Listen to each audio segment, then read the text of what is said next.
Strong gale force winds were noted in the report on the bridge the morning after we anchored in Bremerhaven during the return passage to the States.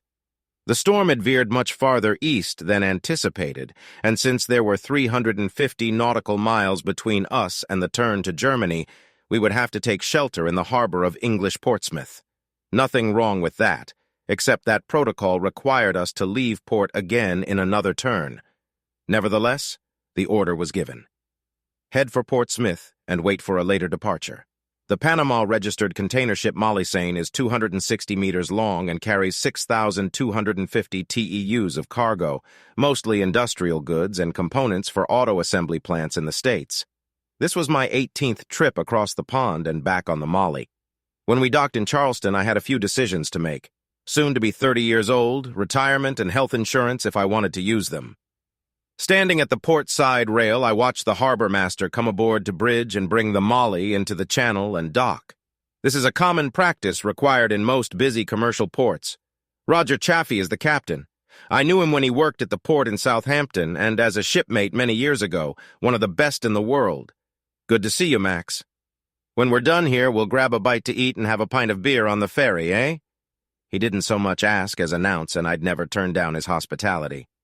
You know we will, I grinned. Later that evening, when my second had gone on watch, I joined my old friend at the Ferry House Hotel, and over the best fish and chips to be found in the South, we indulged in reminiscences of former glories and tall tales on both sides of the pond. "How's your beautiful missus doing in the Holy City?" he asked me after we'd ripped through 100 tales of misadventure. He caught my pause and must have seen the pain imprinted in my eyes. He'd been there a couple times himself. It was the scourge of the sea, and he shook his head in acknowledgement. We broke up a couple crossings ago, found another guy to keep her warm while I was gone, I guess. Jesus, buddy, that's not nice to hear. He asked the barmaid to bring us a couple shots. Let's drink to good women wherever they are. Roger was right. It's just that I always thought Tammy Waters was a good woman until she became something else. 6 months earlier, God, it feels good to step on solid ground again, I said to my first officer, dragging the tote behind me. He was leaving for Greenville, upstate, and we would meet again in 6 weeks. The crew and another captain of the Molly were going to take her on a trip to South America and back as soon as they recharged. "I can give you a ride, Captain." "It's no trouble," he said, snuggling up to his fiancée. I agreed and asked him to drop me off at the town market, where I bought a dozen roses for Tammy, white on long stems, her favorite. We were coming into port a couple days early, and I wanted to surprise her. I usually called aboard when we were a day or two out to see what she had planned.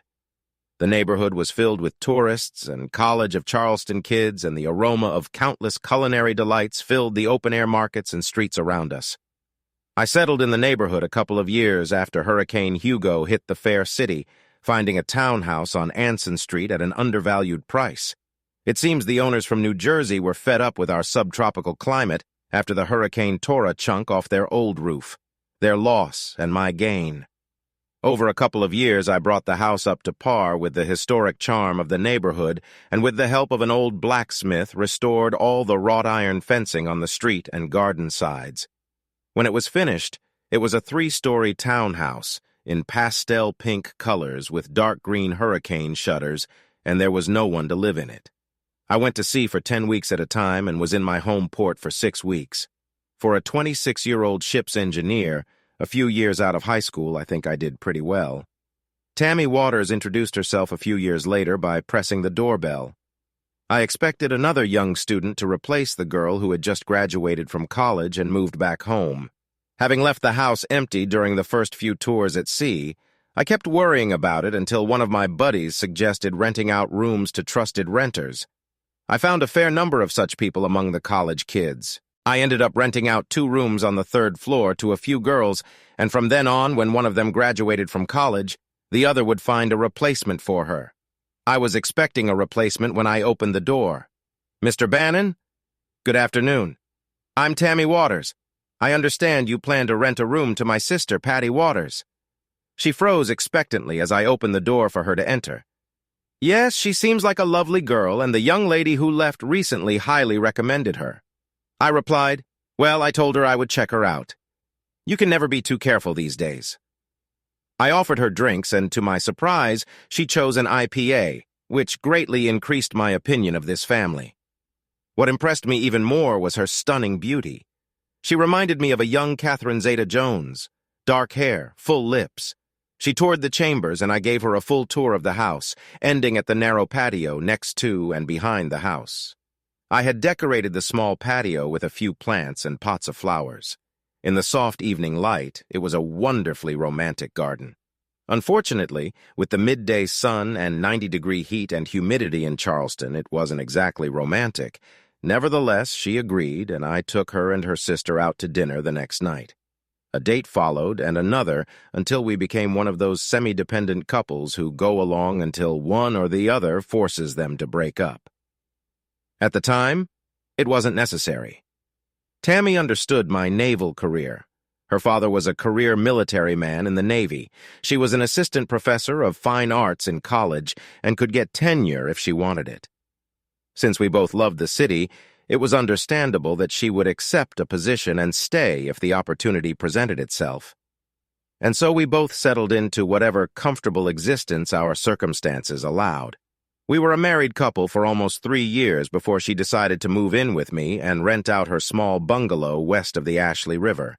By then, I was a 35-year-old engineer aspiring to become a first officer as soon as the opportunity presented itself. It was strange at first, although by then I had been renting out rooms to mostly college girls for almost a decade and continued to do so even after Tammy moved in. I had no shortage of female company before I met her, though I had always been reticent to socialize with the girls living in the house. Some people thought that was odd. By the time we were married, I was 40 and she was almost 36. There were no children in our future. She couldn't bear a child for medical reasons, though she seemed resigned to it from the moment she found out in her early 20s. Given our chosen lifestyles, this was never a problem for either of us. Now I have to admit that I have had temptations over the years, but I suppose it's not impossible. I have visited over 100 ports over the years, from Charleston to the Orient and even to the far shores of Pechora in Bitter Russia. In most ports, there are always women of various persuasions, some of them occupying the lowest ranks, others receiving captain's pay, but with few exceptions, when I was free, I always shunned these pastimes. Tammy had her temptations, with so many men at home and school to play with, while I was lost on the high seas for weeks on end, surfing the waves. We had an understanding. We didn't cheat on each other because we didn't want to. Sure, either of us could have gotten drunk out of our minds, and the other would never have known about it if it hadn't been for a slip-up. But we had to trust each other not to do it. I trusted her, and I know she trusted me. So after several years of marriage and a long life together before, I was walking down Anson Street feeling the well-being of our lives. "Good morning, Mr. Bannon. Did you have a good trip?" Mr. Shields had been my neighbor since I bought the house. His wife had died a few years earlier, and he had turned to his other love growing orchids in his roof garden. "Yes, sir. Calm seas and good food on that shore." I waved back at him as I rounded the corner of my house. The latch on the iron gate leading into the yard from the side wall had recently broken off and required welding to fix, but it still kept the gate closed. I never enter the house through the front door. It has always been convenient for me to look around the garden before entering the house. Tammy parks at the curb and uses the front door, as do visitors, but my customs are unhistorical. The back door leads to a short hallway that leads to the kitchen and pantry, and then to the front rooms and bathroom. I tossed my jacket on the back of a kitchen chair and found a vase of flowers. She'd left a couple croissants in a box from the bakery on the counter, and I helped myself to them before entering the front living room and taking off my shoes. It was still a little while before dinner, so I headed upstairs to change and put my things away. Maybe it was because of my engineering background and commitment to detail, but I noticed it quickly and it strikingly caught my eye. The toilet seat was up, and when I stepped into the shower, there was a body wash on the shelf that I'd never seen before. A blue gel, rather nature-centered, not at all what Tammy would use. It was something a man would use like a toilet with a seat up. The latter circumstance had been a problem in the past. In all the years that young women had lived in the house, I had never once seen the seat raised in the other 2 bathrooms. Tammy often chided me for this, but after a few months of living together, she had accustomed me to the needs of the weaker sex. So seeing the seat in our bathroom after I'd been gone for almost 10 weeks was disturbing. I guess it's not as disturbing as catching them in the act. One of my buddies caught that sad scene and spent a month in jail after making sure the other guy spent his month in the chamber, and they weren't even married yet. No, that was bad enough, although I kept telling myself there could be a damn good reason why the seat was up, and there was a man's body wash in my tub. I couldn't think of one, but there could be one. I finished getting dressed and went downstairs to check the messages from the board, and then went back out, made a kind face, and went to Henry's house for a pint of beer. Henry's is a local pub nearby, aimed at those of us who like a good drink and some jazz to calm us down a bit. My old friend Such runs the bar, and I can always count on special treatment and advice whether I want it or not. "You look like a cat on a walk, old man," he called out to me as I walked in. The people from the meat market didn't disperse until the evening, so there were a few regulars in the establishment. "When did you get back? Didn't you hear my whistle?" "I gave you 2 quick ones," replied I. He just laughed and said he thought that was the little tag that could. Satch got his nickname for his pleasant looks and charm, as well as the cool jazz he loved at the joint. He liked his regulars, too, although we've been rotating them lately. Myself and a half-dozen others frequented the place for several years. We lost a couple people to conniving spouses, and a few more moved away. "Max Amillion's Golden IPA is on deck," he announced into the microphone.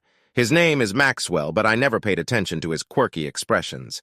"Hey, before I forget, Dave Hoff was here asking if you'd stopped by yet."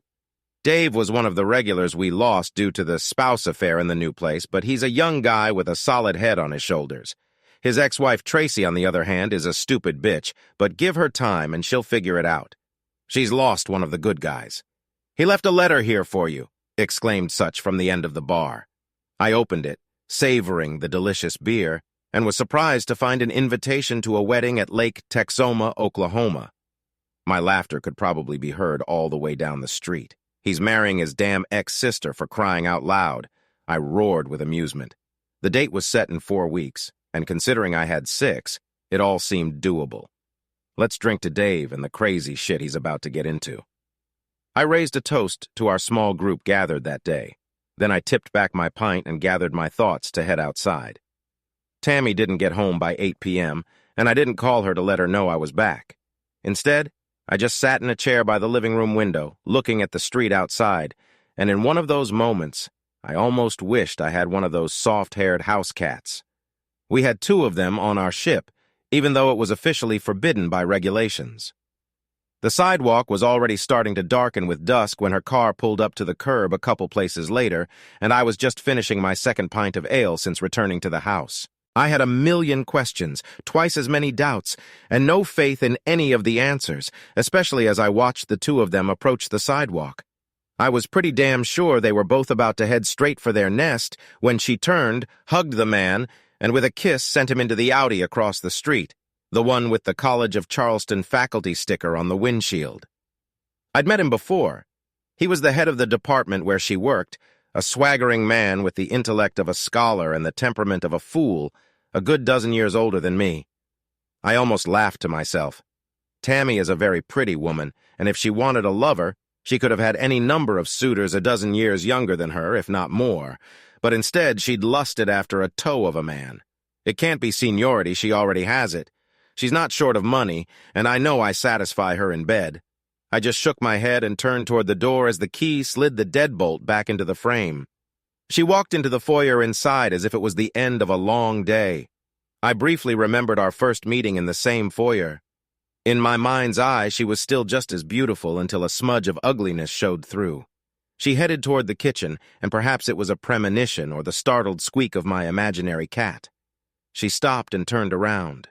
The room was dark, but I could see it in her eyes as she brought her hand up to her mouth. "Oh my God, are you home?" she asked, as if the ghost standing before her was just a figment of her imagination. "The horn sounded this afternoon? Was that you?" I just nodded and looked out the window. She had to know I'd seen them from my seat. How could she not know? "Why didn't you call me? I decided to surprise you by coming back early. Guess I should have called." She paused for a moment, And then her artistic tendencies kicked in. "Max, oh no, Thomas, we were just having dinner tonight, that's all." She tried to smile, but even in her years of training apprentices, she had failed to master the artifice required to train her husband. Can I assume he paid and expected more at the door? "Max, please, it wasn't like that." She tried, but she should have known the curtain came down after the hug, not before. "What was it like, Tammy? What was it like with the toad?" She tried her best, but eventually she realized I knew. We both knew she was having fun with Thomas Pryor, Ph.D. and womanizer of other people's wives. "I'm going to be gone for a while. You need to get a few things and stay somewhere else for a while, maybe with Thomas. You can take him his cool mountain breeze in the shower if it's his." "Max, please, we can." I just held up my hand. She cried softly and my heart shattered. I knew that during the day, but when it was just the two of us in the dark and parlor, the pain was excruciating, at least for me. I guess it all caught up with me when I left the house and walked down the street toward the East Bay.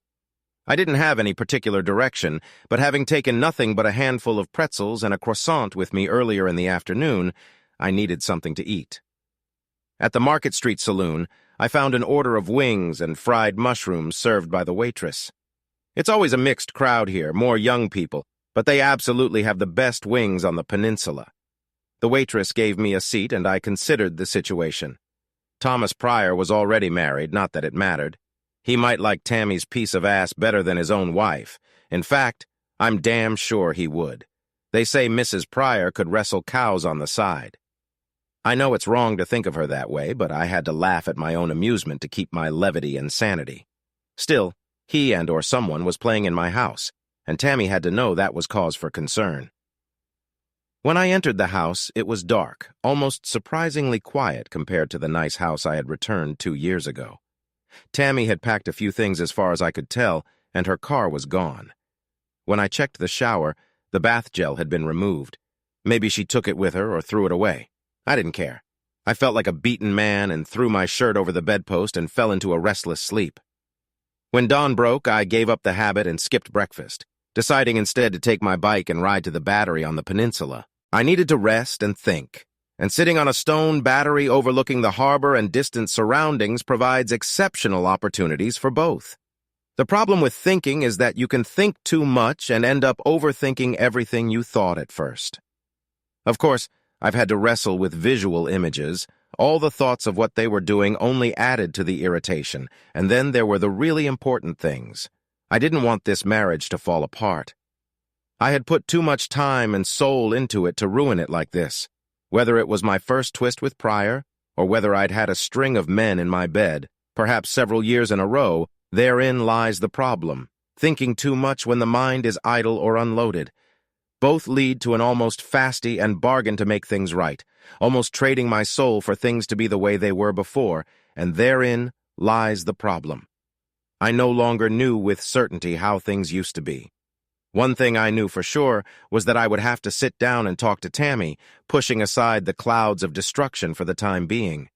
Her boss had entertained her in my bed while I was on duty at sea, and she apparently saw nothing wrong with that. It was a big hurdle to overcome if possible, and I didn't know if it was possible. I found out later that Tammy had gone to stay with her sister, the same one who had rented a room for me when we first met. Tammy kept her bungalow, and when her sister's marriage broke up, allowed her to move in after the previous tenant's lease was up. Whether Pryor had met her there or not, I didn't know.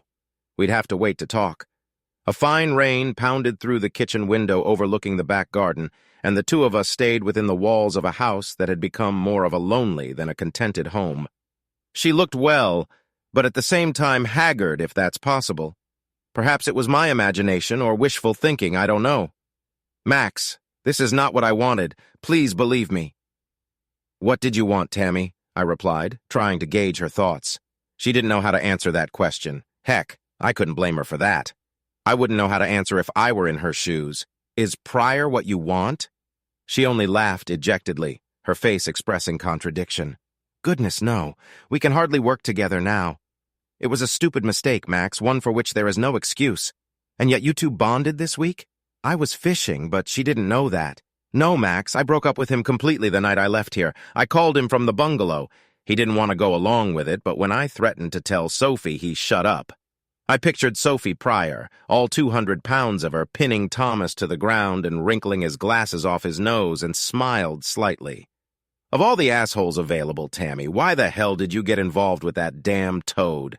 I don't get it. I don't know. I really don't, except that he kept pushing me, reminding me how much I owed him for my tenure. He kept supporting me, keeping me company, reminding me how lonely I was.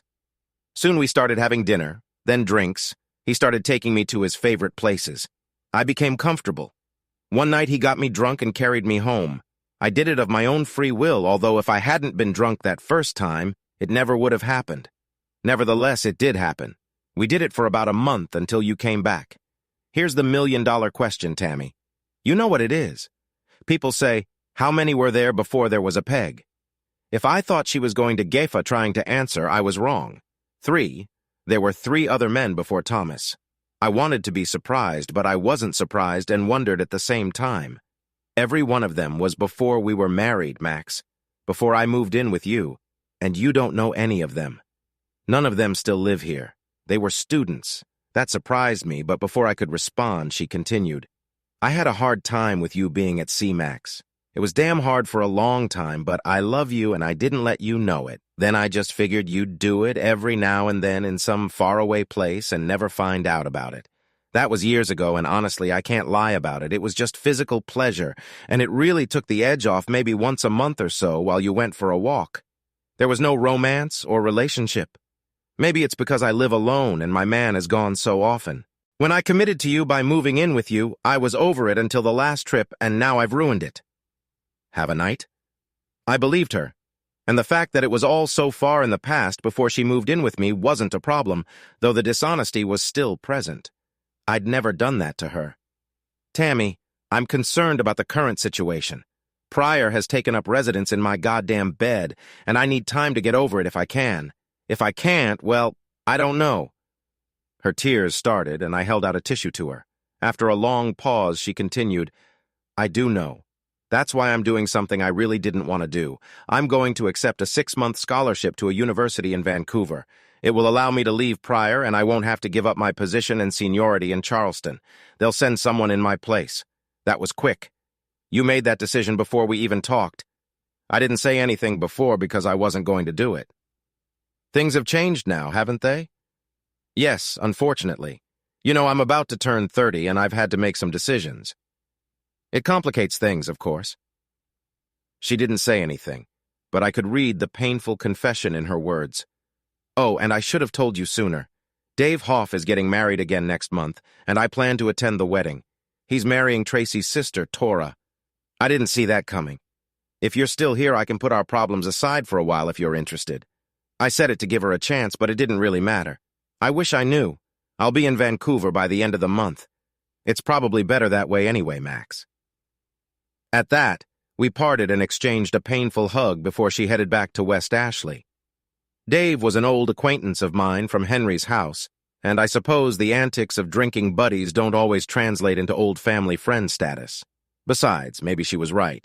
Tammy flew to Vancouver a week after we talked. We had dinner the night before she left, but things remained the same.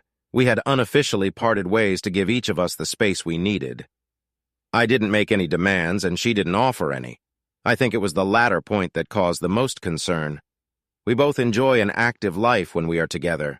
Would I have been able to live without him for 6 months? Of course I could.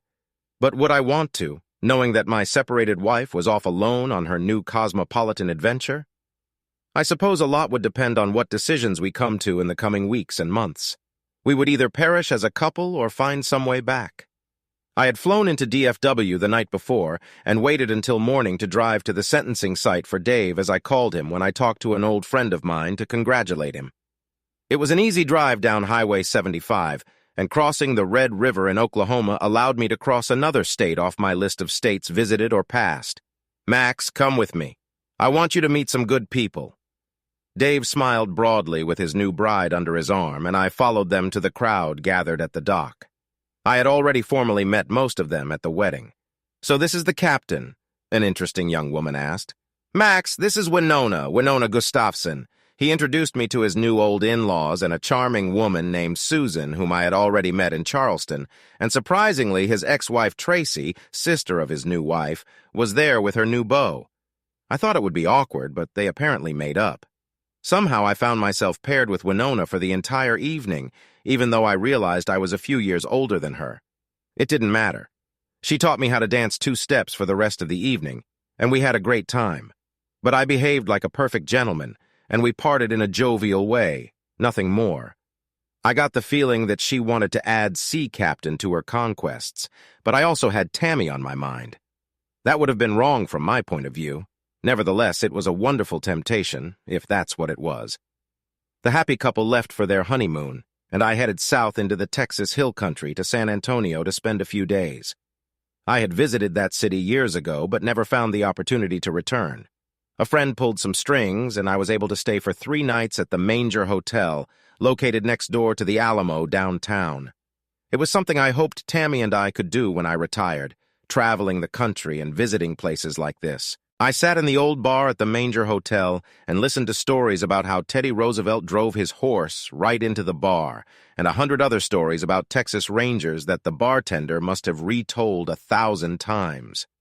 For the rest of the evening, I'd pour myself a drink upstairs and do it all over again the next night.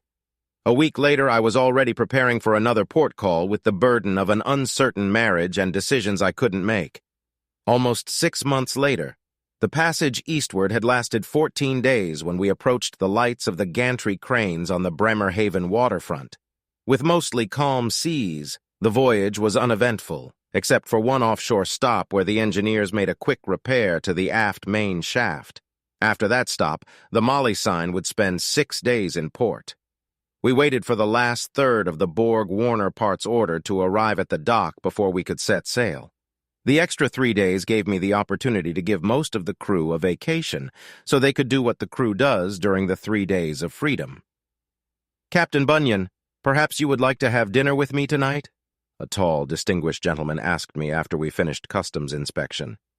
Dennis Toller was the master of several hats and roles, chief among them director of port operations for Bremerhaven.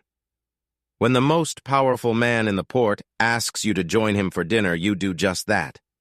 We found ourselves at the Suit Deer and Restaurant with his daughter, a 40-year-old dark-eyed beauty named Kirsten. "Max, do you ever take passengers when you make your transitions?" asked Kirsten. "Last summer, I invited a couple of young college students to make the crossing from New York to Southampton. They thought it would be a grand adventure, but I suspect they got pretty bored after the first few days. We don't have elegant cabins or nightly entertainment, unless you consider poker games between crew members entertaining." The gleam in her eyes gave away her adventurous spirit, and I sensed that she would find her own entertainment if necessary. I used to fly regularly to New York with my ex-husband, and I remember looking down trying to see the ships on the water, and never being able to see them too high, I guess.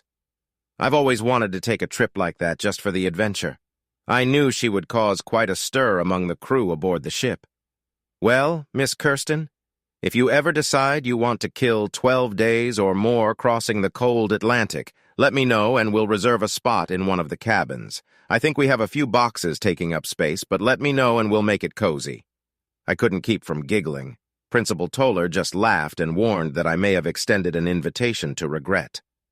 The vessel Molesina was fueled, bulkheads securely fastened when the harbor master led us out of the harbor. 6,250 containers were in the hold and on board when my engineer cranked the propeller and steered us into the North Sea. As we set sail, a winter storm was raging off the northeast coast of the U.S., which was to pass over Iceland, and the Department of the Interior authorized us to proceed. By the time we entered the English Channel off Guernsey, the storm had shifted to the east and was directly in our northern path across the pond. A front had formed over Greenland and was moving southward, making it difficult to predict the storm's eastward shift. The office made the decision for us. We would dock at Port Smith and put to sea as soon as conditions improved. Roger Chaffee was sitting opposite me when the barmaid brought a fresh batch of ale and a couple of shots of whiskey to the table. I first met him when I was first mate, and he was first officer on a Maersk container ship out of Southampton in 2002. His first wife had left him a couple of years before, and he had become quite the ladies' man. I showed him my ring, and he only grinned. "Geez, buddy, are you sure?" I was sure. The image of Tammy overrode any carnal pleasure I might have gotten from this escapade. But it didn't matter. Roger disappeared up the stairs with both girls, one on each arm, and I didn't see him again until noon the next day. He couldn't wipe the grin off his face all the way to the dock if he needed to. "So she's gone for good?" he asked me. I told him the story of the return trip, my discoveries, and her last 6 months in Vancouver. I may have missed the pain, or most of it, but any discerning person could see it written all over my face. "I don't know, Roger. I usually talk to her every week or so for a few minutes. We agreed right away that it would be appropriate. But since I haven't seen her since she left, I really don't know. Do you want her to come back?" There it was, the big money question. As we sat around the kitchen table on Anson Street, I would have immediately said, yes, of course I want her back. I still do, but at what cost? She had 6 months to go through as many lovers as she wanted, if any. Same with me, though, there were none. With her, I didn't know. I didn't think there were any before, and what did I know then? That's a hard question, my friend. You'll have to ask me about it after she gets back to Charleston, if she does. We sat around some more, enjoying the beer and the small company. Several middle-aged women made small talk with us, and I suppose we could have competed for the prize, but the baggage we both carried discouraged that thought. Roger was dating a serious woman, and by now he had pretty much sown his oats and saved his energies for the woman he intended to make his bride. She was a sturdy Englishwoman from the north, beautiful and womanly attractive, and if a navigator can define what love is, to him it was she. As for myself, I had a hand and a vivid imagination, though I must admit that temptations were always present. I just didn't give in to them as long as I thought there was any hope of reconciliation. The next morning, when I replaced the second officer on watch, it was raining heavily on the bridge. The storm had indeed moved further east, and the wind had increased in the channel. By mid-morning, the loaders had shut down the gantry cranes, and almost all work in the dock came to a halt. "We're taking the passenger on fare, sir," the steward informed me after the crew had finished securing the extra ties. "She'll come aboard as soon as the storm subsides and we can set sail." This was unwelcome news, given the timing. I was sure the ship's galley wasn't ready to accommodate a paying passenger, and we'd have to vacate an extra cabin to make room. "Did you say she?" "Where did she come from?" I asked, remembering the conversation at dinner the previous evenings. "Exeter, sir." The steward busied himself with preparing the passenger, and I returned to my duties, watching the storm play out over the next few hours. By early evening, we were put in line to sail, hopefully by early morning. "Our passenger, Miss Seaver, has come aboard, sir, and the first mate has escorted her to her cabin. Shall I set the captain's table for 9 p.m., sir? When we have a passenger, whether paid or unpaid, we usually have a meeting shortly after embarkation and before sailing to discuss a few rules and expectations, as well as a safety briefing. A container ship is a dangerous environment, and the safety and well-being of all crew and passengers is paramount. Yes, please. Set it up on board next to my cabin and have the first and second officers present." As per custom and tradition, I changed into my dress uniform, put on my cap, and turned the latch to enter the wardrobe. "Captain Max, what a terrific impression you make." She smiled vigorously at me.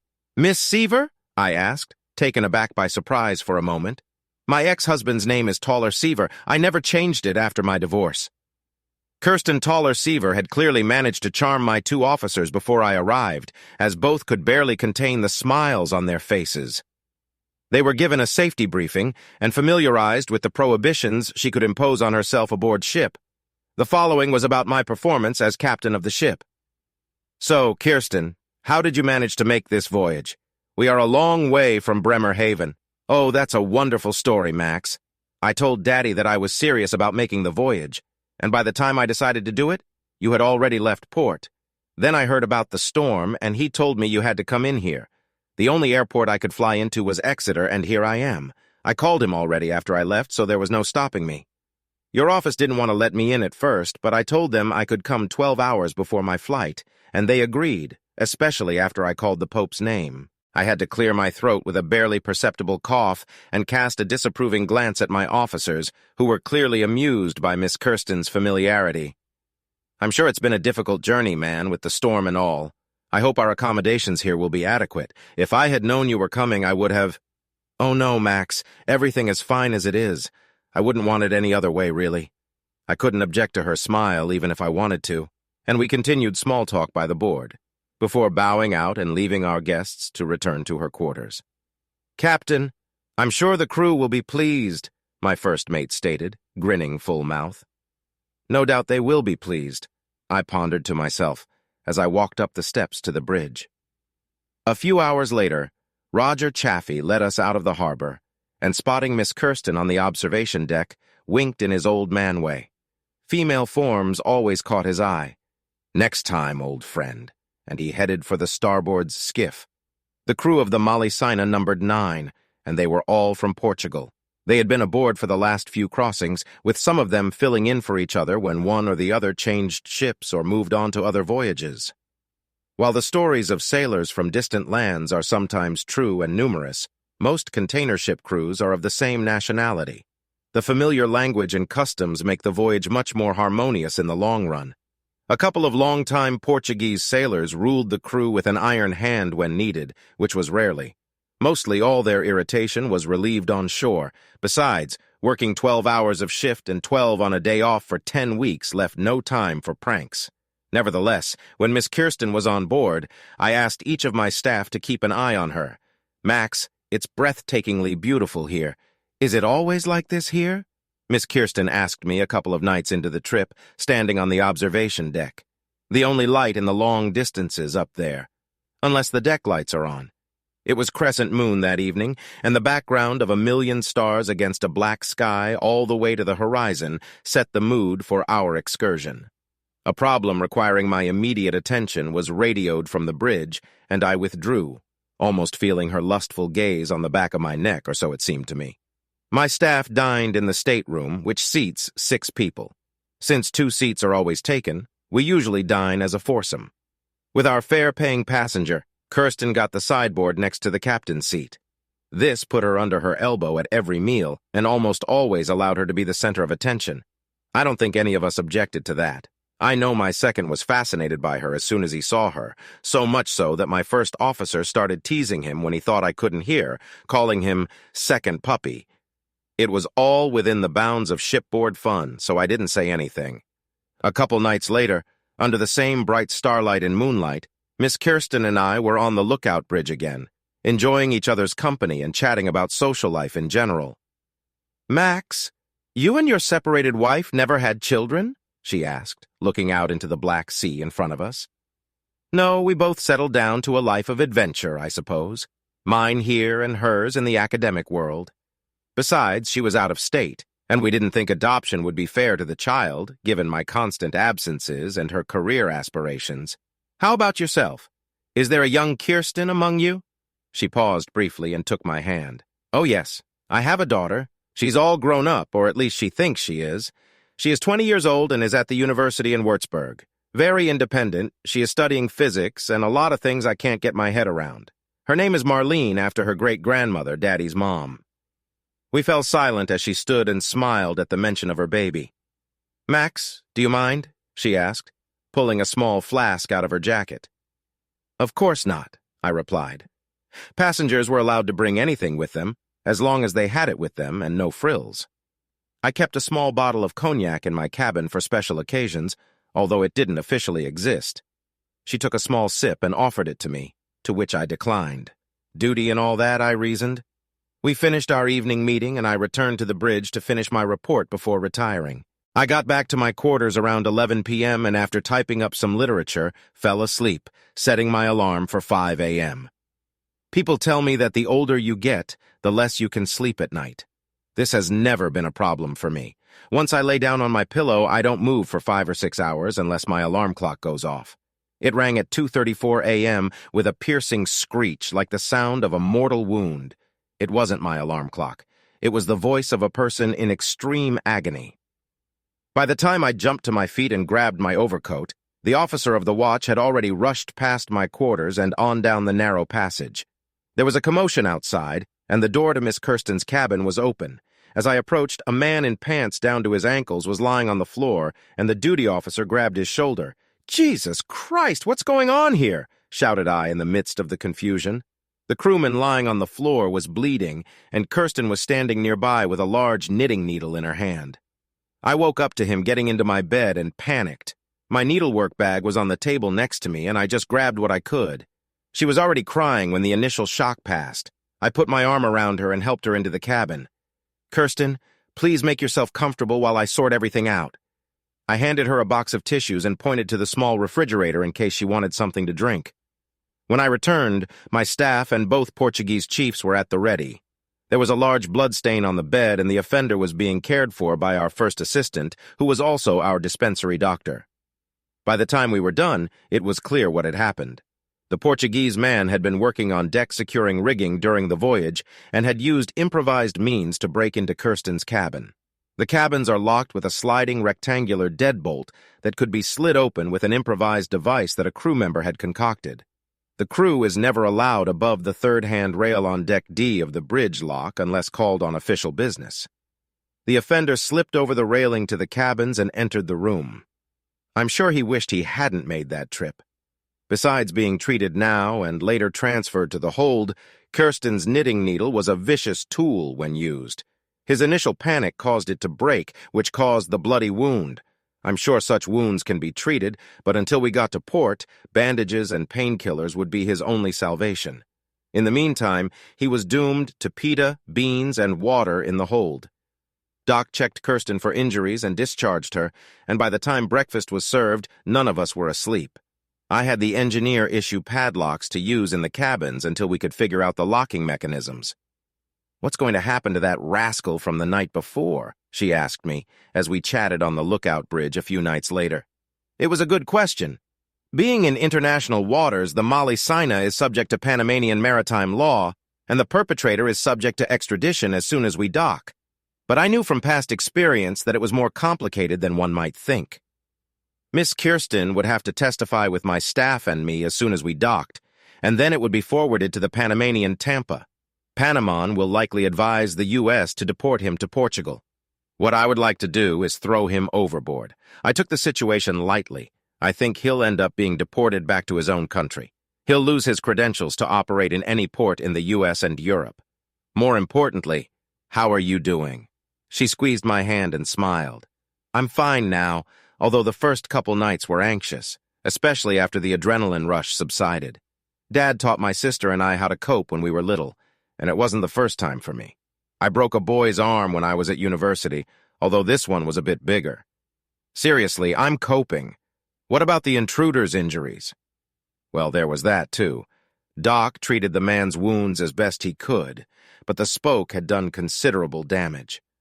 By dressing the wound, he could get proper medical attention once we reached port, but that was still 4 days away. Until then, he would get fresh bandages and 30 minutes of fresh air a day. I don't think there was a single soul on board who sympathized with him, including his own Portuguese shipmates. The next 4 days passed without incident, although I found myself spending most of my free time in Kirsten's company. By the time we entered the shipping channel off Charleston Harbor, I think she knew pretty much everything about me except some intimate preferences. Some things just aren't talked about with a lady. We pulled in behind the battery, and the harbor master met us with 2 tugs to take us to the Wando Welch, the terminal on the Mount Pleasant side. 2 shorts and a long whistle as we passed East Bay let Satch know I was ready to give my sea legs. I hadn't called Tammy, so I didn't know if she came back and heard it or not. After going through customs and giving a statement, the health department officials boarded the ship and took custody of the crewmen in the hold, and I handed the helm over to my engineer before setting sail. "Captain, come on. My fiancé and I will drop you off downtown." My first officer had already loaded Kirsten's suitcases onto the cart and headed for his wife's car. Kirsten was staying at the Spectator Hotel on State Street, just south of Market Square, for a few days until she traveled to Washington, D.C. and on to New York City. From there, she intended to fly home. When we dropped her off, the bellboy busied himself with her bags, and she hugged me tightly, reminding me of how hard it had been for her on the deck that evening a few nights before. Max, when you get your personal business sorted out, remember that you promised to give me a royal tour of the Holy City. She reminded me of that with a quick kiss. With those words, I set off and they drove me to the house. No white roses this time. It looked much the same as it had 10 weeks before. I lifted the deadbolt on the iron gate, cursing myself for not having time to finish repairing the weld, and walked across the yard to the back door. When I entered the house, it was as quiet as it had been a few weeks ago. There were a few signs that the Border Patrol had moved in before I left, but otherwise nothing had changed. When Tammy left for Vancouver, I decided to rent out another room to a second student, a family friend of a girl who was already staying with us. Both of them were quiet and peaceful souls, kept to themselves and carefully policed, so I often didn't know if they were even around. One of the girls had left a couple of messages next to the phone counter, and looking through them, and the stack of junk mail next to it, I saw that Tammy had forwarded a couple of business letters, and in the stack was a note from Mrs. Sophie Pryor. Mr. Bunyan, please call me when you get back in town, Miss Pryor, quick and precise with a phone number. I put it aside and took the stack of laundry to the back room, then headed upstairs to shower and change in anticipation of a quick bite at Henry's and a pint or two of beer. I heard your rusty bucket come in early, Max, Such exclaimed, placing a cold IPA in front of me. Last time we talked, you were thinking about moving into a nursing home. I turned 52 a few months before, and Such never let me forget it. It didn't matter that he was only a year younger than me. It didn't matter. To me, it was just another year on the right side of the green grass. I was as healthy as a horse, if indeed horses are the standard of good health. I was still as virile, only with a slight tinge of gray on my temples, and I still had all my teeth. I'm thinking of opening a dormitory for young female students, 3 to a room. Considering I already had 2 female students living in my past L house, Such only shook his head and chuckled at the thought. One of the female students, sitting at a nearby table, overheard the conversation and approached me, asking if I was serious as she was looking for a place to start her summer session in a few months. I handed her a business card with the numbers of the 2 boarders I already had and told her to give them a call. They were handling all the new ones. Such just looked at me and we both burst into laughter. Not bad for an old geyser about to retire. A few days passed when I remembered the short note from Sophie Pryor and decided to give her a call. Max, thanks for taking my call. I know you're a busy man, and with everything going on, I wasn't sure you'd want to talk. Sophie answered on the second ring. Sophie, I always have time to talk to you, you know that. Can I assume this has something to do with your husband and my wife? I asked, getting straight to the point. I suppose it does. Thomas has had cats for a few years now. I just didn't expect Tammy to fall so in love with him. I would have called you sooner, but every time I went back to the Battery, you were off to sea again. This time, I left a note for that nice girl who took up residence in one of your rooms. She was so kind. Yes, they are both fine young ladies. Yes, they are. And as for Thomas, I threw him out of the house in Charleston, albeit with a black eye to match his black traveling bag. She chuckled. He's staying at our apartment on King Street, though he seems to spend as much time in Vancouver as he does here. According to his secretary, he attends scientific conferences. Horse manure, I say. I thought you should know since Tammy, according to her staff, has been in Vancouver for the last 6 months. I really don't know what the hell she could find in it. Nevertheless, Max, she called me about a month ago and asked if I could influence Thomas after apologizing for a hurricane of tears for 10 minutes. Apparently she was tired of his harassment and he didn't want to leave on his own. I got the impression that he tried several times to stay with her, but she wouldn't budge. I know it doesn't justify her staying with Jim Dalberg for a few months, but at least she's come to her senses about Thomas. I've taken care of him from my part. As soon as those words left her lips, my heart sank and I chased myself away for not noticing it sooner. Jim Dalberg is a visiting professor of humanities from Kingston University in Ontario with long-standing ties to Vancouver. We've had dinner with him several times over the past couple years, even invited him to visit. Perhaps it was the long, pregnant pause that had Sophie worried. Max, you didn't know about Jim? No, Sophie, it was news to me. Oh my God, I thought it had all come to light since Tammy left for Vancouver. Do you know how long this has been going on? Max, I really don't know. You know, people talking stuff. I've heard rumors as far back as last year. All I know is that it was still going on when she called me, or at least she was living in the same apartment. I checked with the university for contact information for both her and Jim, and it's the same. Sophie, thank you for telling me about this. Seriously, it's very important to me with everything else that's going on. I promised Sophie to stay in touch and ended the conversation. Sophie, you're a sly old bird for throwing her under the bus like that, muttered I to myself.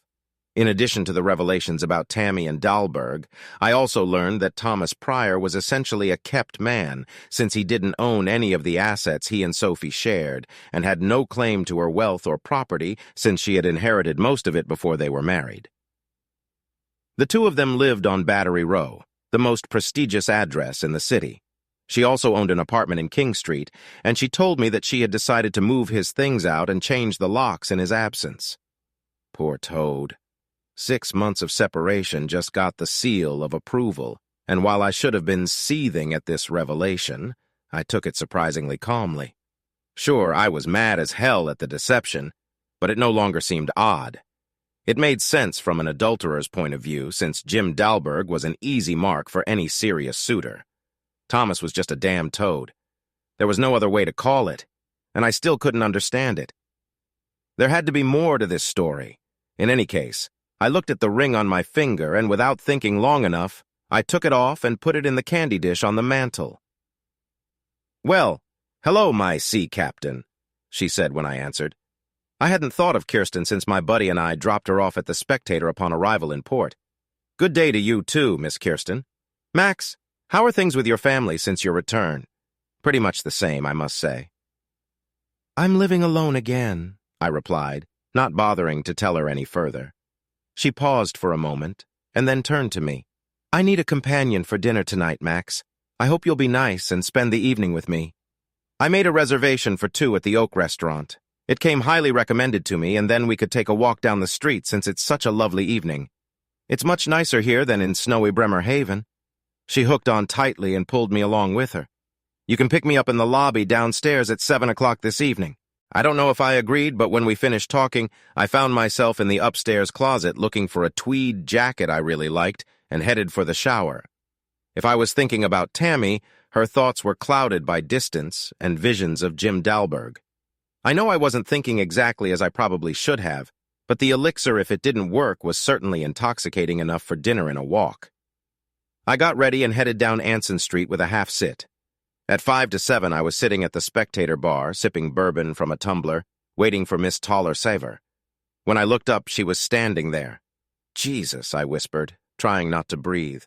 She only smiled and greeted me with a European hug. "Missed." "Kirsten, you look stunning as always. Captain Bunyan, you are a man of fine words. What woman would tire of being called stunning?"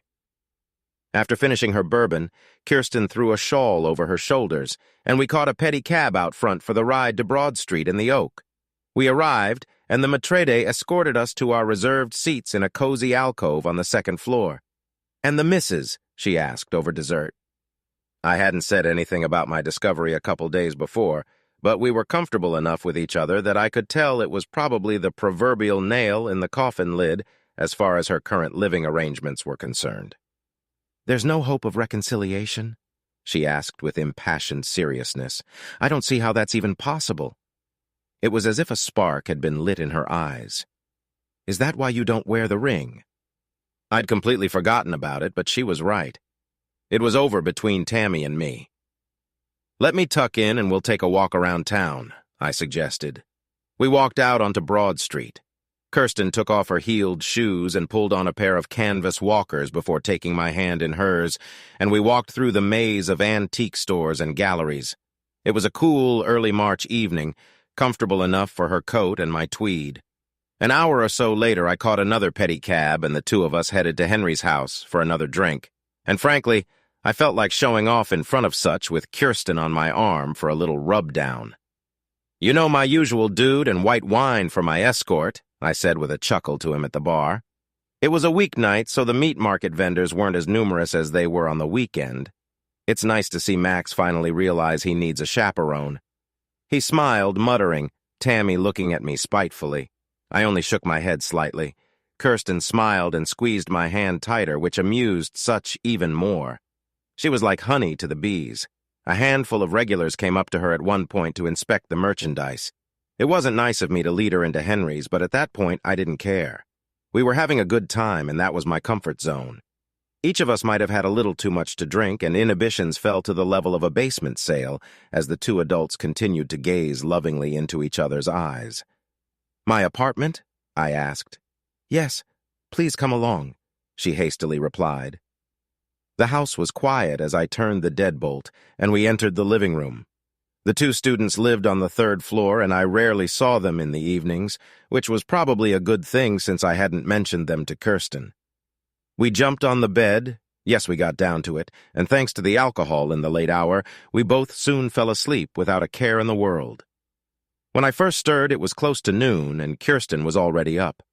I didn't hear her when I went to take a shower, and when I returned to the bedroom, she was gone. I threw on a robe and t-shirt and headed downstairs to the kitchen. "Good morning, Captain Max," Kirsten cheered as she sat at the table with my two students on top of her.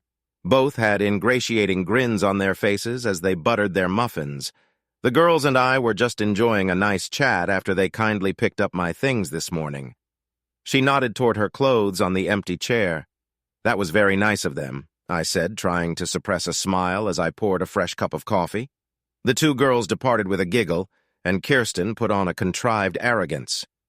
"Well, I just forgot to tell you that I took down the board on the top floor of the house." She made one of those faces women make when a man realizes he screwed up, but not by much. "It's okay. They're nice young ladies. I think one of them has a big crush on you, Max. Don't break her heart too much." She smiled.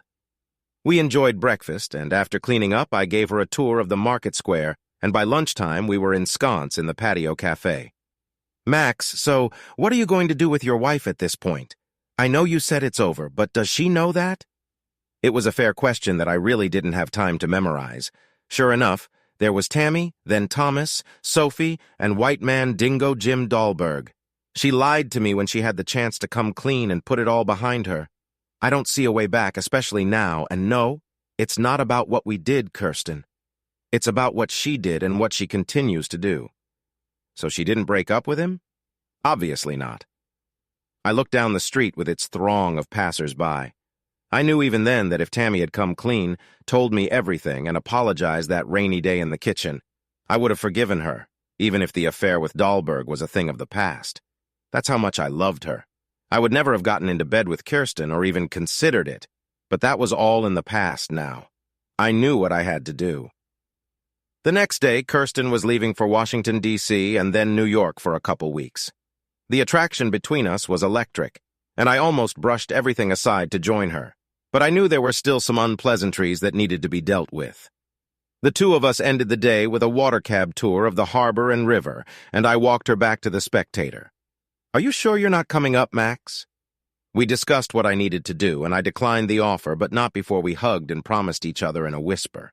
With those words, I turned back toward the market in the King Street office. When I landed and picked up my bag, it was overcast and drizzling rain. The hotel shuttle bus took me to my reserved room, and after getting settled in, I was soon at the bar, stirring bourbon with my fingers, and watching the CBS drone go on and on about some First Nation nonsense I knew nothing about. A pretty waitress came over and offered to pour me another, but I had business to attend to, so I defiantly waved her off. "West 10th, near the university, please," I said to the driver as he picked me up. I checked the GPS reading on her phone and knew she was there, or at least electronically. The cliché envelope rested in my lap as the driver made his way through the busy streets, avoiding one or two pedestrians along the way. We stopped in front of a 4-story apartment building, and I peered up at the top floor, far left, pondering whether the god of hellfire had placed enough obstacles in my path. I almost said to hell with it, and felt tempted to drop the envelope in the mailbox on the next street over and go home. "Would you like me to wait, sir?" the polite driver asked, as if reading the state of my thoughts. "No, go ahead and drive. I don't know how long I'll be." After I paid, he handed me his card in case I needed him. I walked up the stairs until I reached the landing at the top, and looked at the neat entrance at the end of the hallway with a couple of potted plants standing sentry by the door. The frame was gilded with the Old English numerals 404A. I was still putting on my leather driving gloves when I knocked on the door a second time. "God damn it, Pryor, you goddamn shit!" shouted the man as I heard him come to the door. He opened it and stood there, breathless and eyes wide with surprise to see me standing there. Max, I thought. 30 years of working and engineering, laying gangways and decks, pulling pipes and motors had not left me a soft man, even at 52. A left jab and Jim Dalberg collapsed to the floor of the apartment foyer. Finished, I stepped over him and sat down in the living room when Tammy finally came running down the hallway, water still dripping off her from the shower I'd interrupted. She stood in the hallway looking at me, unable or unwilling to speak. I nodded toward her unconscious suitor lying in the foyer. "Have a seat, Tammy. There's something we need to discuss." I pointed to the couch, rising to close the front door and stepping over the son of a bitch. "Why didn't you just come back to the house, Tammy? I guess I shouldn't answer that question since you clearly weren't going to give it up." Dalberg hissed, and Tammy rushed over to help. "Max, that just couldn't be done. What the hell were you thinking?" I looked at her in bewilderment. "I was thinking about all the times he entertained you in my bed, or his, or wherever. That's what I was thinking about." I tossed the yellow envelope onto the coffee table and watched her eyes widen. "Max, it's not what you're thinking." I interrupted her and walked down the hallway to the apartment's only bedroom, where I saw freshly laundered sheets and their clothes strewn across the floor. Tammy helped Dalberg to the couch where he lay in a daze. "I've been honestly giving you, Tammy, half of my savings for the last 12 years since we started living officially. We each have our own pensions, so there's no need to make a big deal out of it. I had my own house before you came along, and you had your bungalow in West Ashley. I'm going to keep it simple. Just sign the papers, and I'll deliver your things to the other side of town." She looked as if a reaper had just burst into the house and wiped out the top floor in a bloodbath, and Dalberg sat there like a Canadian chipmunk, his jaw swollen and puffy. "Max, let me come home to talk and see if we can get past this, please." I just shook my head. "Tammy, I almost fell in love with you when I first saw you, and to be honest, I still do, but you tore my heart out with this. I'll never be able to trust you again." "How the hell could I? It could have been 30 people, not 3. I'll never know, and what does it matter? No, you killed us, and I don't see a way back. You can't say that, Max. You can't." I looked at her standing in her clothes in the apartment a continent away, and nodded to Jim Dalberg before shaking my head. "Jesus, X? Don't go back to the house, Tammy. There won't be a single thing there for you. The girls will know your persona non grata on Anson Street. Just sign the papers and live the life you've lived for so long in my absence." I turned around before she could see the tears in my eyes and walked out. I looked back when I reached the stairs and she was standing in the doorway crying. I continued on my way and started walking towards the center of town, hoping to escape before the local police caught me for impersonating a criminal. The next day was a long, quiet flight back to Charleston.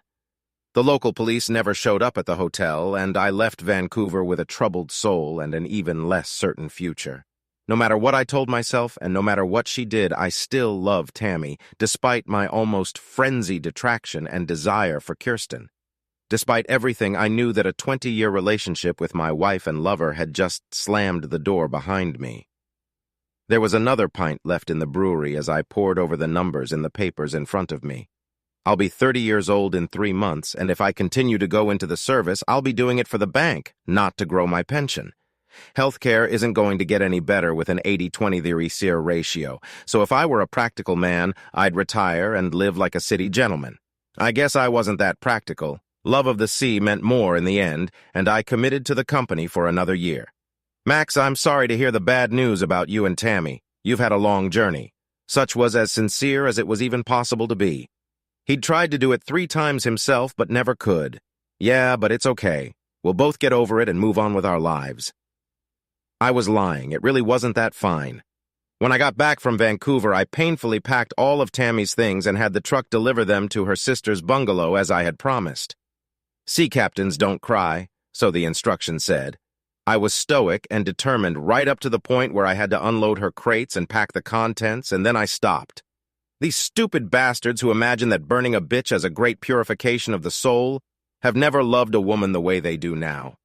They talk about getting their pound of flesh, but none of them have ever stood on the ashes of what they created. I stood in an empty room and cried like a damn baby, 6 feet 2 inches and 200 pounds of empty shell. Then I went to Henry's and got drunk. That drunkenness brought me out of the hangover, and I began to put my foot down again, and it was still 2 weeks before the new shipment. The Molly Sane was on the move again and 3 days away from Charleston, and I lay in my bunk and looked over the ship's news and personal mail. Kirsten sent me periodic emails asking how I was feeling. We discussed the confrontation at length over the phone one night when she was in New York. It's not easy going from one woman to another. In fact, I'd say it's impossible. In our case, there was a magnetism between Kirsten and me that neither of us could explain, and she realized that my heart was still in the clutches of another woman, and either by design or oversight was bypassing us. This only made me more attached to her. As the weeks passed and still no word from Tammy about the signing of the papers, and after a short passage from Rotterdam, we took berth at Bremerhaven for 3 days of unloading and loading. Finding myself safe, I gave the crew 24 hours liberty and putting on a duty watch went ashore to do some searching of my own.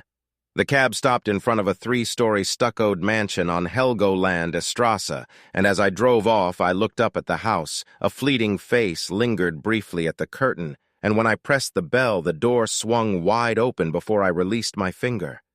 "Max, I've been waiting," she whispered, and jumped into my arms, nuzzling her face into my throat. At that moment, I had no words. I just savored the lust and desire I felt for her. Her lips pressed against mine, and our embrace remained in the foyer, with the door to the street open. "Come in, please," her throaty voice rang out, full of desire. Somehow we made our way into the living room. She led me into the kitchen, poured a couple shots of cognac, and we toasted to my long-awaited arrival. Once seated, I looked around her house. It was cozily furnished with European antiques and had an air of old conservative comfort. On the mantel hung family photos, one of her daughter, strikingly beautiful, and another of Dennis Toller with his late wife and mother, Kirsten. Dad lives with me and has occupied the 3rd floor since Mom died 4 years ago. My sister Lydia lives on the 2nd floor when she's in town, but that's less and less often now that she's found a new beau. She smiled somewhat tokenistically, and of course Marlene and I. We sat for a while before heading out to dinner, and the more I admired her, the more I felt like a young man who had just discovered the true love of his life. If I were a very young man, I would have believed it, but as someone who had lived a life beyond troubled feelings, I knew the complexities as well as Kirsten.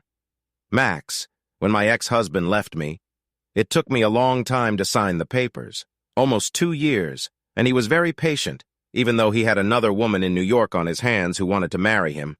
To spite him, I slept with 3 men and 1 woman, mostly out of revenge, though I secretly hoped he would come back to me. He never did so. Lydia convinced me to sign, and then he wanted to come back. By then, I didn't want to break up with him anymore. "He was a fool," I said seriously. "Yeah, and so was your wife since she left you the way she did." Her divorce was a completely different matter than my own. They had both let their marriage fall apart until they were each in the arms of strangers, and the accusations were common knowledge. Had I known of the danger, I would have acted quickly to prevent it in Tammy's case, but in this matter, hindsight is as valuable as ignorance. It didn't matter whether Tammy signed or not. Eventually, the court would rule, and of course I had convinced myself that I would never rush into a new relationship. The slowly rotating ceiling fan above us continued to move as we lay there, lost in speech for a moment, though not for long. "Max, where did you say you studied engineering?" "In Castine, I think." "In New England?" "Yes, at the Maine Maritime Academy in Castine, Maine, a lovely place on the coast of Maine. I'll show it to you on a map when we get a chance. I'd like to do more than that. I want to see Maine. Dad says it's a lot like Norway, but with a rockier and wilder coast. It sounds like a wonderful place. Maybe you could take me there someday." I nodded and smiled, both outwardly and inwardly. I couldn't imagine a better time than spending a vacation with this woman in a cottage in downstate Maine. When I was a young man, I had always dreamed of returning to Castine or even Vinalhaven Island. It was a romantic idea, but not always practical, so over the years I kept putting it off to the back of my mind. I have many fond memories of this place. It's lovely in the summer, though. It can get a bit gloomy in the winter months. Maybe on one of my days off we can go there? There was a gleam in her eyes again. In the morning, Kirsten made me an old-fashioned German breakfast. Well, old-fashioned for my taste. It was open-faced easy of eggs and ham on pumpernickel with black coffee and a muffin. "Dennis isn't here?" I asked, noticing his absence. "Oh no, he's in Hamburg for a conference." I felt some relief knowing he wasn't here. She only grinned as if she had read my mind. "Where are you going next?" she asked. "Unfortunately, I have to go through Suez. Dad says the captains hate it, most of them." "He's right. We could sit in Port Said for a very long time if we get on the wrong side of it. The good thing is that I'll finish my rotation in Bremerhaven in 5 weeks. That will give me a 6-week break in my rotation at the very beginning of the summer. I imagine the wheels turning in her head, but right now I need to finish my work and get back to the ship." We had a long goodbye, and she drove me to the river dock, where I changed to watch officer. I watched 4 men board the Molesina at the starboard lock, each with a black duffel bag and a gray stocking cap on his head. They kept mostly to themselves, securing their rigging in the forward hold and simply observing the situation on deck. They were PMSC riggers, private maritime security company mercenary, who had been hired by several shipping companies to work in the Indian Ocean because of Islamic pirates operating off the Gulf of Aden in the Mozambique Channel, and even off the coast of Madagascar near St. Denis on Reunion. We were carrying cargo destined for Athens, South Africa, and Argentina, or I would have avoided the route through the Horn of Africa at almost any cost. Captain Port Said has authorized us direct entry into the channel once we pass Zakros, reported my first mate. This was good news. It meant that most of the trade flow was behind us and we would be allowed into the canal without any waiting. As we passed Port Said, the riggers became much more active, taking up watch posts as we moved south. It wasn't just Indian Ocean pirates that were a concern. Radical Islamists on both coasts were a constant thorn in the side, although the Egyptian army kept control of most of the territory. We entered the Red Sea without incident and continued south, approaching the Somali coast, at which point the bridge watch alerted our riggers. On the port side, a small trawler was launching a pair of outboard boats with crews of 5 or 6 men on each. Maybe more if you went down the bow. "Captain, we're being fired upon," shouted my second. We heard a rapid succession of pings hitting the left wall of the bridge before a pair of riggers opened fire on one of the approaching outboard ships. The crew had already left the deck and were out of danger. Only myself and the 5 officers along with the riggers were on deck. And then all hell broke loose when a rocket flew past the bridge, missing the first stack of containers 10 feet below us. Jesus Christ, retreat behind the bulkhead. I shouted to them to take up position behind the protective bulkhead we'd set up on the bridge just for such occasions. It was not a safe room, but rather a reflective barrier. The riggers returned fire at the trawler with large-caliber machine guns, multiple bursts of .50 caliber. As the rocket flew past us, one of the riggers picked up what I was later told was a Gustav M3 Maus and fired his rocket just before a second rocket from the trawler hit the port side stern and shook us all the way to the bow, although it was not a serious hit. The trawler, on the other hand, took a direct hit on one of the fuel tanks and blew the rig in 2 with a powerful fireball. At this point, all 4 riggers opened fire on the 2 outboard motors, and within seconds both vessels were enveloped in black smoke and flames. We saw the terrorists leap from the boat into the warm waters, perhaps hoping we would save their sorry asses from certain death at sea, either drowning or becoming fodder in a shark's belly. The speed of the Molesino was 23 knots. There was no way I was going to slow down and take the time to slowly circle around to pick up the fools who were just trying to capture us with rockets and gunfire. We were in international waters, and while I answered to the Home Office, I was the law. We had no obligation other than to notify the nearest maritime authorities friendly to us of what had happened. As long as we kept seaworthy, we didn't stop for a damn soul until we reached Cape Town. "Captain, I have 1 man suffering a superficial wound to his left arm. He is being treated. 2 of my men have collected all the brass they could find, and with your permission, we will regroup and prepare for the remainder of this journey. We are not out of range yet." He was a young man in his 30s, and reminded me of a former Navy instructor I had gone to school with back in high school. And he was right. We had a long way to go. At this point, the adrenaline was starting to wear off, and I needed to sit down. It's one thing to anticipate. It's quite another to experience it for real. That's when I decided enough was enough. 2 rotations in a row with serious incidents. The one with Kirsten, and now this one, the goddamn terrorist pirate attack. I decided to let the office know that I changed my mind about staying long. In the meantime, I sat my first and second officers down, put 3 tumblers on the board, and put 3 fingers of cognac in each. Here's to the high seas and another $1 earned, boys. We toasted, tipped it, and did it again before I made a satellite call to the office. 3 weeks later, we were making our way across the channel on our way to Bremerhaven. The PMSC riggers disembarked in Cape Town and flew to Indonesia for another assignment. We had only minimal damage to the aft handrail and 2 damaged containers. All in all, it ended well. My Portuguese crew didn't think so. One of the petty officers said he thought more than half the crew was going to quit as soon as they got ashore. "They're not soldiers," he said.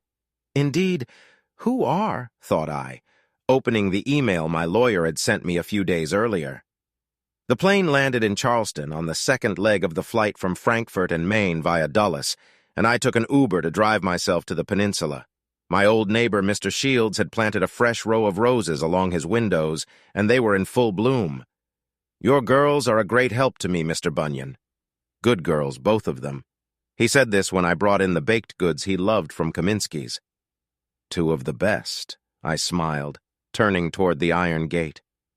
The foreman soldered the deadbolt, and everything was secure again while I trimmed the old flowers on the path to the back door. With a cup of fresh coffee, I started looking at the email I'd received from the lawyer a few days ago. Tammy still hadn't signed the papers, insisting on a so-called second chance and a sit-down here at the house. She'd moved back to Charleston a couple weeks ago. Apparently her months-long treacherous swoon had come to an end. Anger made steam rise from my shirt collar as I reread her platitudes for the 10th time, and I immediately ruled out any meeting at the house. I simply couldn't imagine any circumstances that could make us forget about her infidelity. And now that my affair with Kirsten had muddied the waters even further, it seemed ridiculous to me to even try. Nevertheless, I called my lawyer to arrange a meeting on neutral ground. I wanted a kebab, and he arranged it at Bessinger's, just west of Ashley's. I filled a styrofoam container with 4 pockets with piles of draft port, ribs, and fixings, then took one of the outdoor picnic tables and asked the waitress to bring a pitcher of sweet tea. The meeting might have been unpleasant, but I was going to eat like a Southern king.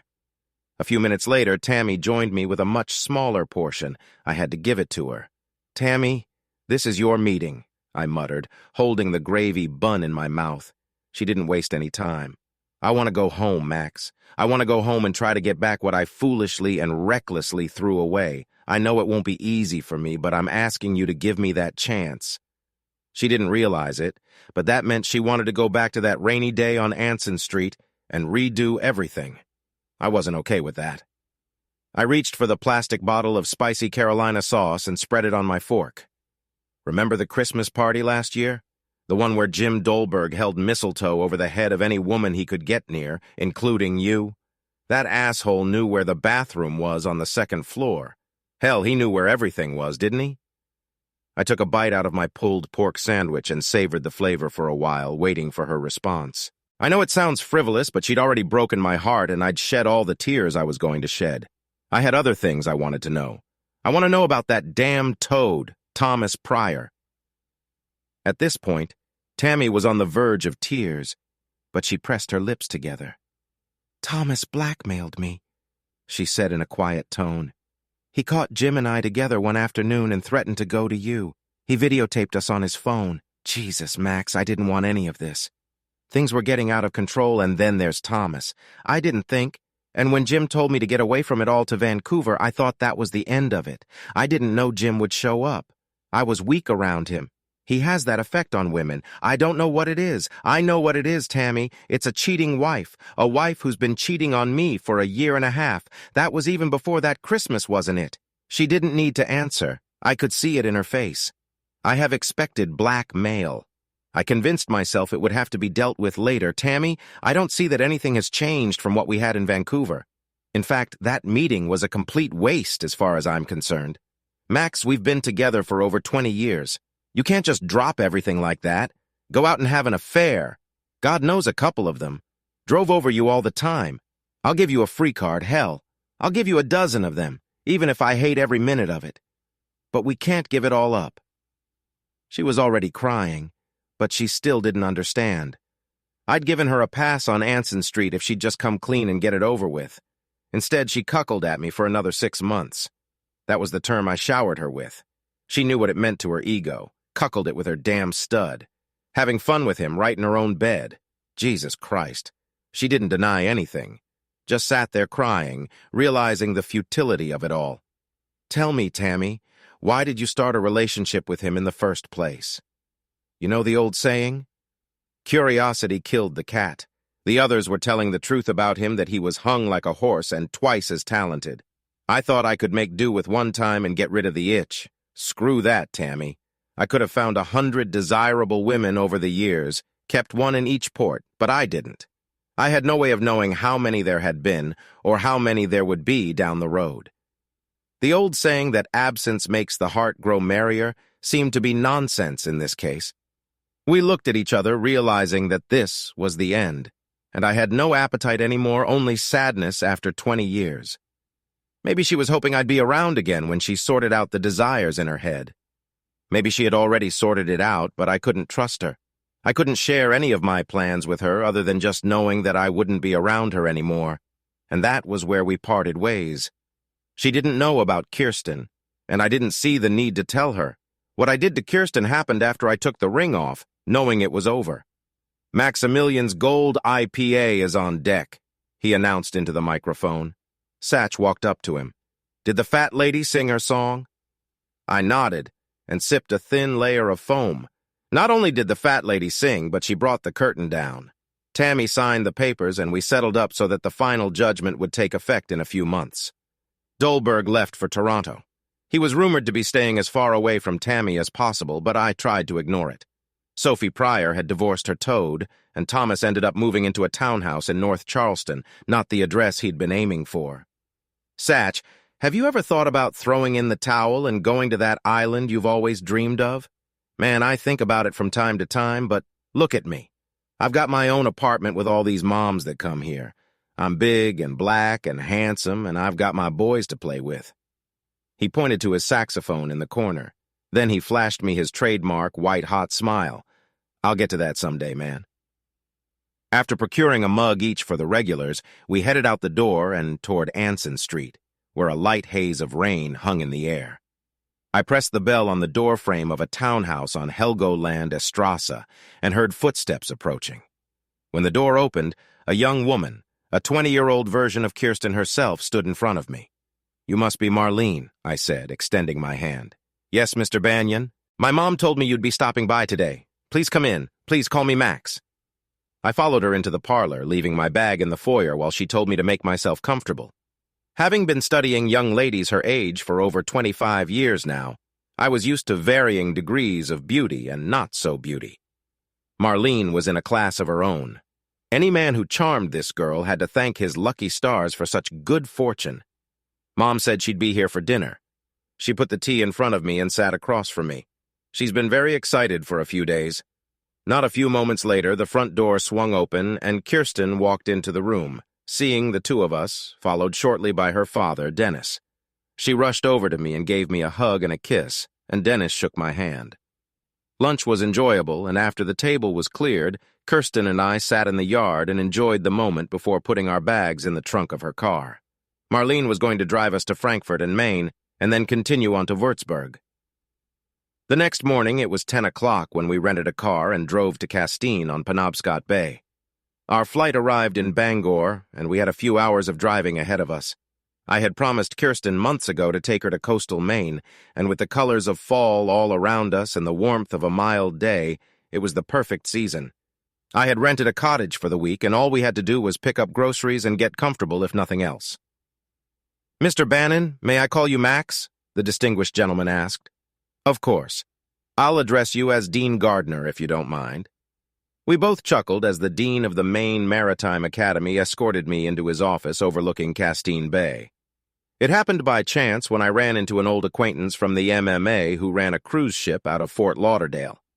He called a friend, the friend called another friend, who in turn asked the dean to call me. This was to negotiate the final terms of a contract to teach engineering as an adjunct professor at the academy. We came to an agreement, and a short time later I was racing toward a rented cottage near Dice Head Lighthouse. "You got it, didn't you?" exclaimed Kirsten, seeing my shining face. "Of course I got it." "You didn't doubt it, did you?" I replied, picking her up in my arms and carrying her to the soft bed. The next day we had a decision to make, where we wanted to live and for how long. I still had Anson Street. She had a place in her family home in Bremer Haven, and I now had a part-time job here in Castine. We were sitting on the shore of Dice Head looking across the bay at Islesboro when Kirsten asked, "Why not there?" "Well, the ferry takes you across the bay, not here. I'd have to take the ferry to Lincolnville and then drive over an hour to get to Castine. I'd have to have my own boat to get here. You're the captain, Max. It's pretty simple, isn't it?" She looked at me with one of those expressions women make when they can't believe how stupid we men are about some things. Later that evening, I searched the internet for used boats and found a couple of perfect choices, one in particular. It was a former lobster fishing boat that had been converted into a small pleasure craft for an elderly couple on Vinyl Haven. It had a rebuilt Cummins diesel engine with only 200 hours on it. A couple days later, after becoming $20,000 poorer, she was mine. Kirsten found a house. It was a white-planked cottage overlooking Castine and within walking distance of the marina, where I could get a parking space at a reasonable price. The house wasn't cheap, but it had a garden and a tavern a mile or so south. I put down a deposit, and the owner let me rent it until we closed. We became official residents of Islesboro. I was assigned a 6-week pipe-fitting class for freshmen, as well as supervisory duties on the work being done on the TS State of Maine, an MMA training vessel docked in the harbor. I had to finish the job before Thanksgiving and the holidays, so Kirsten and I made plans to go to Charleston before flying to Germany. As we walked from the market, Anson Street was full of sightseers and students crowding the stores and establishments. Such had recommended his girlfriend to handle the property affairs of the house in my absence, and the girls in the house were quite reliable. I turned the key in the lock and entered the house. It was as if I'd never left. I made sure to let the girls know that they could use the downstairs as they saw fit, as long as they kept an eye out, and they did. It had been a long day of traveling, so after ordering Chinese takeout and drinking a bottle of wine, we headed out for the night after making slow, gentle love and bed. When we got up, only one of the girls was in the house.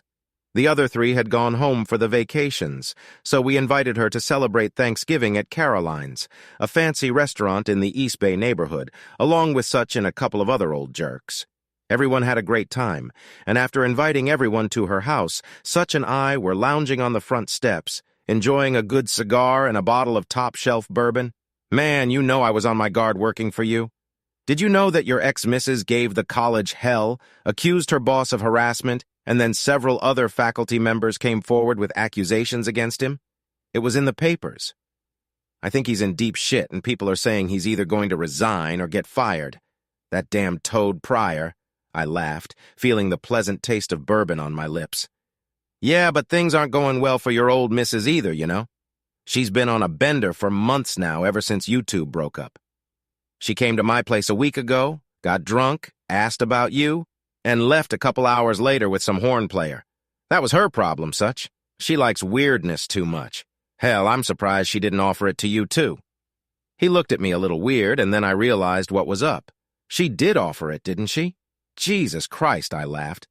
Did you do that to her? No, man, you and I have known each other too long for shit like that. I mean, she's good and all, and if she was someone else's bitch, I'd take her down on day one, but she's heavy baggage, and as long as you're alive, she's still your wife, even if you get divorced. What about that beautiful woman you're with now? Are Kirsten and you going to get married or what? Maybe it was the bourbon or the wistful thoughts hovering in the air and puffs of cigar smoke. I would marry Kirsten if we were both in a position to get married, but so far neither of us was going to go down that path. We were both divorced adults who loved what we were doing and life was great. Why mess it up? Such I don't know. Maybe someday it will happen, but for now I'm playing life here in Maine and even in Europe. It's going well, the way it's going. We'll see. It's been a long time since I've traveled to the bungalow on the Ashley River marshes. I think the last time Tammy had wanted to make repairs before her sister moved there after the breakup of her marriage. Now the sisters lived together. After ringing the doorbell, I waited a few minutes before Patty appeared from the side of the house with a toddler in her arms. This was something new. "Hey, Max, if you're looking for Tammy, she's not here. That's okay. I was hoping to have a little talk with you. Hey, I don't want to get involved in what happened between you two." I interrupted her gently. "That's not the point. She's your sister, and I have some concerns from what I've heard." Patty looked away, biting her lip. "I've heard she's not doing well, and I'd like to help if I can." She invited me through to the patio and offered me some sweet tea. "She knows you have a new girlfriend, Max, and I think that's what triggered it. I don't know what to do. She drinks every night and started bringing guys over here until I told her it wouldn't work with a baby. Well, I wanted to do something so she'll know it means she has to quit drinking. I want her to be a mom to the girls in the house. Right now I have 4 of them living in one room, and I'm thinking of adding 2 more, but I need someone responsible to watch them and run things." "I thought you already had someone looking after the house," asked Patty, perplexed. "There is, or at least someone who makes sure the utilities are paid and anything broken gets fixed, but with half a dozen students living there, it would be nice to have a faculty mom looking after them once in a while." I could see the wheels turning in Patty's head. We both knew Tammy wasn't an alcoholic. It was her crutch, and she needed another one for a while. I'd deal with the consequences eventually, but it could wait. "What's the boy's name?" I asked. She looked worried at first. "Oh, I'm sorry, Max. I should have introduced him when you first arrived. It's Charlie. Long story, but I won't bore you." She tried to laugh, but she failed. I could only wonder. Patty agreed to talk to Tammy and have her call me if she was interested. It didn't take long for the call to come. The sisters talked, and Tammy told me how much she missed hanging out with the girls. She kept her demeanor low-key, never mentioning Kirsten or soliciting any information from her. We set ground rules. No drinking around the girls, no men of hers in my house, and she must register with the Dean of Students' office as an off-campus tutor. It was that last point that grabbed her attention. If she screwed up, she jeopardized her tenure. She had to control her behavior and actions. Whether or not she viewed this as an opportunity to gain a foothold in my life didn't matter at that moment. She was not going to settle into the house, and her contact would be 2 or 3 times a week at most. Besides, I'd be in Maine with Kirsten anyway. "You know you'll have to deal with her again someday, don't you?" asked Kirsten and bed with me one night before our flight. "Maybe we'll see." The sky overhead was bright blue. The morning sun was nearing midday, and we were bobbing on the ocean waves. A little girl was trying to open a pot on the deck after I had lifted it out of the water a few minutes ago, but she was so insistent about it that I sat back and watched her efforts. She made a grimace and pulled her gloves up to her elbows as the hatch opened and she climbed in. I'm sure the dark green crayfish with the huge claws had other plans, but she pulled it out and tossed it into the white plastic pail at her feet to join the 4 others we had collected earlier. We were about 100 yards from the dock with my 8 yellow and black buoys, each holding a lobster trap on the ocean floor. The little girl's mother stood on the dock and watched us, keeping a close eye on our progress. The little girl, Etta, waved to her mom as we walked back to the dock. Etta was named after her grandmother Marlene and mother Kirsten, and in her 6 years she was very advanced in every way. Siphon Zictichetta exclaimed Marlene. I lifted the girl out of the boat and she ran off to her mother while I went back to the task of securing the rigging and bringing in our supper. I stopped at the dock and looked out to see where the far shore was a mile away. I was home now where I had been before when I was young and learning the rigors of youth and coming adulthood. The age of 60 was fast approaching, and Kirsten and I were comfortably settled on Islesboro. She would turn 50 in the fall, and she still looked as delightful as when I first saw her. She gave me firewood as she rubbed my back in time of need. We hadn't been back to Charleston since I had sold the Anson Street house a few years earlier to the College of Charleston for use as off-campus housing for the Faculty of Arts and Humanities. Tammy was instrumental in bringing the parties together after becoming the new dean of the faculty. She quit drinking altogether and still lives with her sister in West Ashley, helping to raise her nephew Charlie. According to Patty, she has not had a single significant person in her life since her divorce. Such sold Henry's house and invested a small portion of the proceeds in a bar in Key West, bringing in a pretty blonde girl half his age. I still can't imagine him trying it a fourth time, but they seemed quite happy when they came here last summer. It was a mild summer evening as Kieriston and I walked down our rustic island street to stop at a tavern for an ale. At the north end, we came across the community church and meeting hall. We both stood for a while looking at over. Do you think it'll fit? Well, it doesn't have a steeple, but it's white. And we continued our walk toward the tavern. Thanks for watching. I hope you enjoyed it. So subscribe to my channel and watch the next video.